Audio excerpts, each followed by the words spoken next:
conditions required for more fairness with flexibility. Q. What do you understand by gig economy? Examine the issues faced by informal workers working in technology-based services such as Uber and Ola. 200 words. The Hindu introduction. In a gig economy, temporary, flexible jobs are commonplace and companies tend toward hiring independent contractors and freelancers instead of full-time employees. The gig economy undermines the traditional economy of full-time workers who rarely change positions and instead focus on a lifetime career.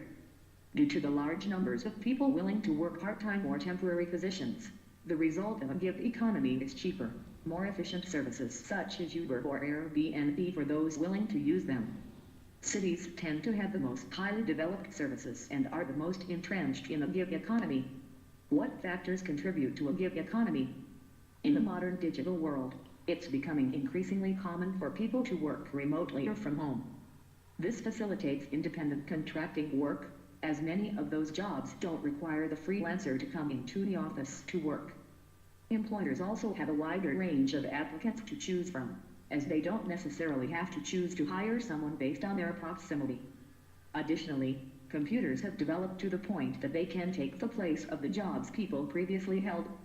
Economic reasons also factor into the development of a gig economy.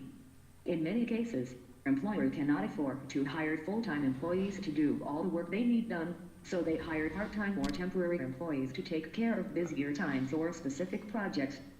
www.insightsanindia.com 14 www.insightsas.com. On the side of the employee, people often find that they need to move around or take more than one position in order to afford the lifestyle they want.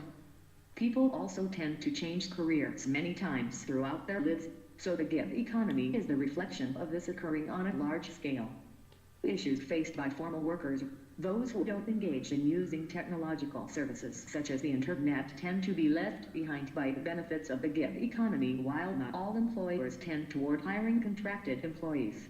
The gig economy trend often makes it harder for full-time employees to fully develop in their careers, since temporary employees are often cheaper to hire and more flexible in their availability. Issues faced by informal workers in technology-based gig economies like Ola. Drivers are put under control and supervision amounting to employment, but neither do they enjoy flexible work nor receive benefits. Their work is organized around data, timestamps, and georeferences, making it traceable and trackable. Legal contracts that safeguard future income, preventing untimely dismissal, and future savings. Provident funds have not been available to them. Platforms have thrown this off balance by severely changing the rules of the game for drivers. Agility, which is key to this business model, allows companies to experiment but makes drivers vulnerable. Shrinking, negligible incentives have reduced their incomes. Some cannot repay car loans. Companies restrict drivers' access to their work data. They also say that their earnings don't always add up. Companies are unabashedly constraining the very offerings that got drivers to join their platforms in the first place. Gig economies showcase the changing nature of jobs market. It has many advantages and benefits, but it possesses the threats, insecurities as well. Hence, government intervention and regulation is necessary in order to secure the welfare of informal workers there.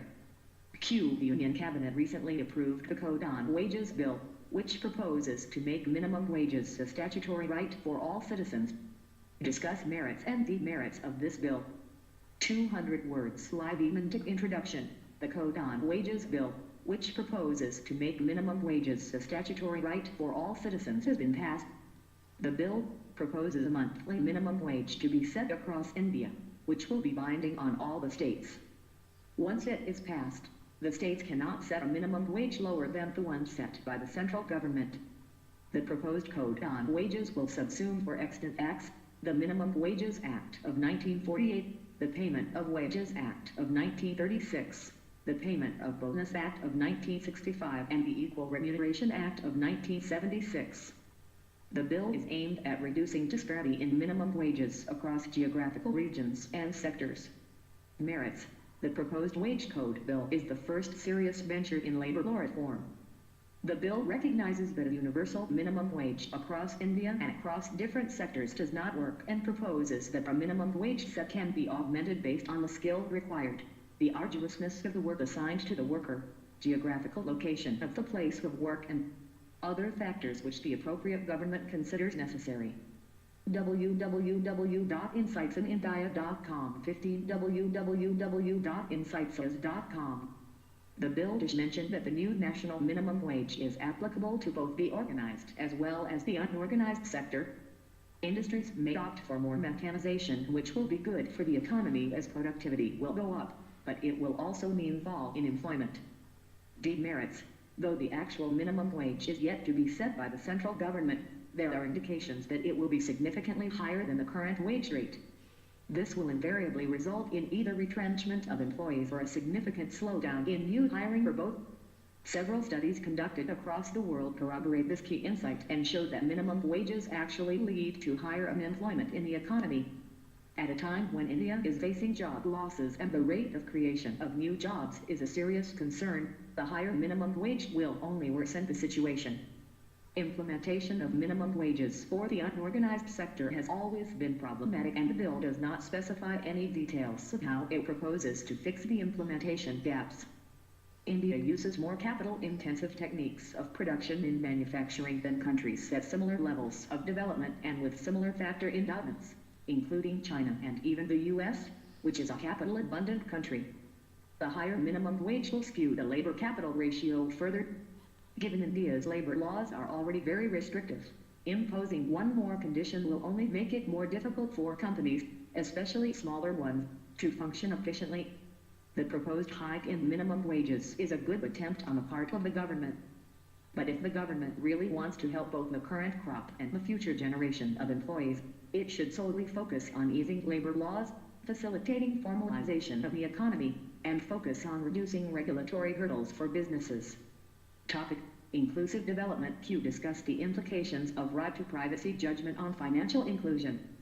200 words. Live Ementic Introduction.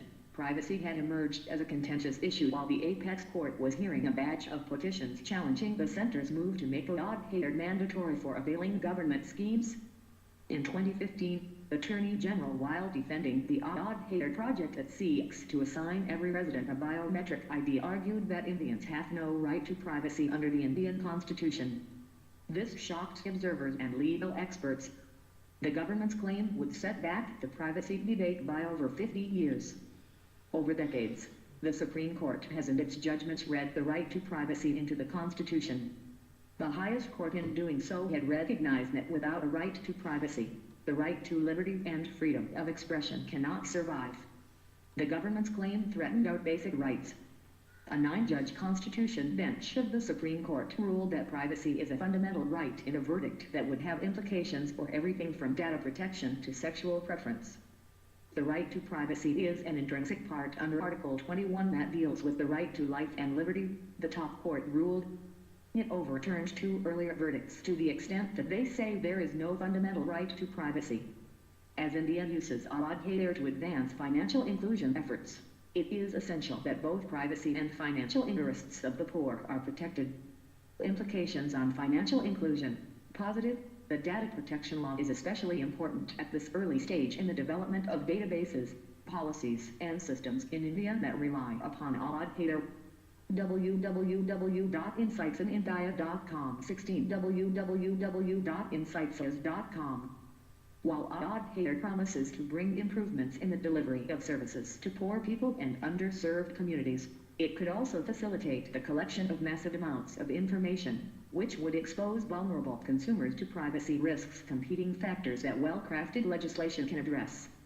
Collection, storage, utilization, and preservation of citizens' data will be done in more prudent and responsible manner, which will make people confident about government's efforts, hence more enthusiastic financial inclusion on part of citizen, more efforts on side of government to build secure infrastructure, robust human resource, multiple security checks will enhance the digital economy, hence more inclusion. However, on other hand, Odd-Hater is being used as the biggest tool for financial inclusion, and recent SC judgment doesn't render it invalid, as SC declared right to privacy is subjected to reasonable restriction of public interest, national security, etc. Way forward, India also has the opportunity to establish safeguards for consumer privacy that are integrally part of the design, including the technical design, of government and private sector systems. This approach, often called privacy by design, has received widespread support from regulators and policymakers around the world. The European Union's General Data Protection Regulation (GDPR), which takes effect next year, mandates data protection by design and by default, significantly expanding the reach of this process. Judicial rulings are one path for developing the right to privacy. The legislative path allows India to develop world-leading data protection that moves away from the flawed notice and choice model to one that establishes for the government and private sector alike clear, predictable parameters on the collection, use, processing, sharing, and the security of personally identifiable information. The Supreme Court's recognition of a right to privacy provides the foundation to ensure that innovations such as Aadhaar are used to enhance the poor's dignity and well-being. Topic: Agriculture, marketing and other issues. E-technology and the aid of farmers. The Indian Council of Agriculture Research (ICAR) mandate is agriculture education, research and farm extension. Critically evaluate performance of ICAR and suggest reforms. 200 words. The Indian Express Introduction. The Indian Council of Agricultural Research (ICAR) is an autonomous body responsible for coordinating agricultural education and research in India. It reports to the Department of Agricultural Research and Education, Ministry of Agriculture. The Union Minister of Agriculture serves as its president. It is the largest network of agricultural research and education institutes in the world. The Committee to Advise on Renovation and Rejuvenation of Higher Education (Yashpal Committee) 2009 has recommended setting up of a constitutional body, the National Commission for Higher Education and Research, which would be a unified supreme body to regulate all branches of higher education including agricultural education. Presently, regulation of agricultural education is the mandate of ICAR, Veterinary Council of India Veterinary Sub-Discipline and Indian Council of Forestry Research and Education Forestry Sub-Discipline. The UPA government has included Yashpal Committee recommendations in its 100 Days Agenda. Premier Institute of Agriculture in India performance of ICAR. ICAR scientists were the first in the world to sequence the pigeon peat genome. It was a purely indigenous effort by 31 scientists led by Nakendra Kumar Singh of NRCPB. The first draft of the sequence was published in Plant Biochem. Biotechno. As of July 2006, it has developed a vaccine against bird flu. The vaccine was developed at the High Security Animal Disease Laboratory, Bhopal, the only facility in the country to conduct tests for the H5N1 variant of bird flu. It was entrusted with the task of developing a vaccine by the ICAR after the avian influenza outbreak in February. It contributed during the most challenging years of food scarcity. Conducted survey of accidents in Indian agriculture, to develop safer equipment and to pursue measures for minimizing accidents in agriculture. Realistic data on these accidents are essential. Therefore, an agricultural www.insightsinIndia.com 17 www.insightsays.com Accident survey was carried out during 2004-07 in collaboration with Indian Agricultural Statistics Research Institute, New Delhi. The data collected in this survey are being used to formulate accident minimization programs in these states. Development/evaluation of safety gadgets for farm machines/activities. The following safety gadgets were developed/evaluated to minimize accidents in agricultural activities. Safety gadgets for chaff cutters and sugarcane crushers. Safety cover for pedal-operated paddy thresher belt and chain-type conveyor feeding system for high-capacity thresher. A tractor-trailer with brakes and other safety features. Critical evaluation. Far from being an autonomous body, ICAR has become an extension of the Ministry of Agriculture and Farmers' Welfare. ICAR has historically evolved with a strong bias in favor of crop sciences at the cost of animal husbandry.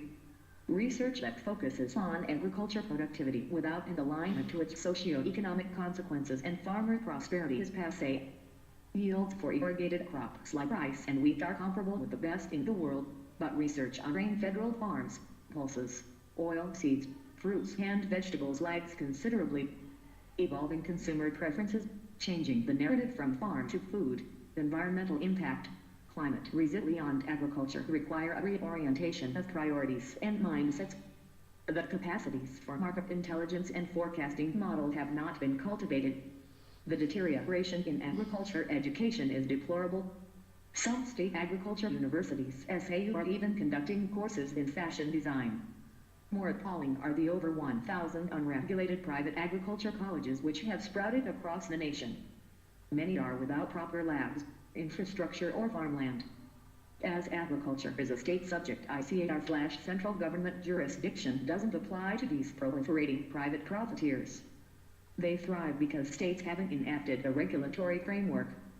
Of the three activities of ICAR, technology transfer or farm extension is shared with the states and is the biggest disappointment of all. Since India became a cereal secure nation, complacency set in and public extension collapsed. Around 700 Krishi Vigyan Kendras KVLK funded by the ICAR are designated for capacity building and technology refinement and transfer but are neither fully staffed nor equipped. Convergence between ICAR and state agriculture agencies has failed. ICAR cannot escape its share of culpability. Recruitments are manipulated. Inbreeding and nepotism are rampant. Salary structures based on government promotion rules of time-bound promotion do not recognize research output, and talent is ignored. Most farm hands are women, but women are not even recruited in equal numbers. Worse still, research is routinely stolen from ICAR institutes by private companies. Thus, IPR registrations and internal resource generation like that in the developed world universities is improbable. Measures needed. It should be transformed into a truly autonomous body reporting directly to the Prime Minister like the Atomic Energy Commission. Its functions should be restricted to farm research, education and oversight of non-ICAR agriculture institutes. Farm extension services should be completely delegated to the state governments. The Punjab government has notified a regulatory act. Other states must follow. www.insightsinIndia.com 18 www.insightsis.com. If the PMO accepted the responsibility of agriculture, research and education, SAU's salaries would fall into the central government basket and the KVLKs could be transferred to the states. That would free up resources for states to focus exclusively on farm extension. The budget allocations for agriculture R&D must be pegged as 2% of the GDP from the less than 1% at present.